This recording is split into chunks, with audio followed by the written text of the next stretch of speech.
ngoba ngithi iwele melishonile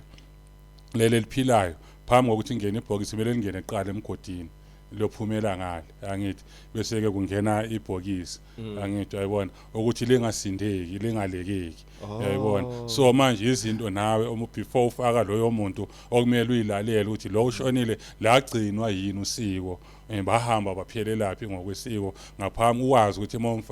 umfaka phezu kwenhlambuluko ngoba kwenze ukuthi ilokhuza usiko aligcinwanga phezu kwalomuntu afike manje nixabane lapha emanzini so maye nangabe iwele balifake emgodini liphumele ngale if elinye lalo lishonile ukuthi ukuthini kuthi ukuthi noma if like they were babies, they were still newborn babies nakhona bazokwenza the same thing. Yes kumele bamdlulise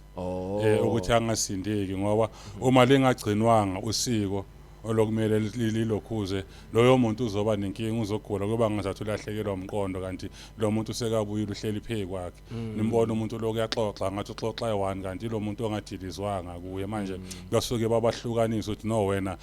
ungaphi emhlabeni wena ungale ukuthi ngokosiko ukuthi angabuyi kabi abuye kahle kumfowabo it makes sense now manje ukuthi uma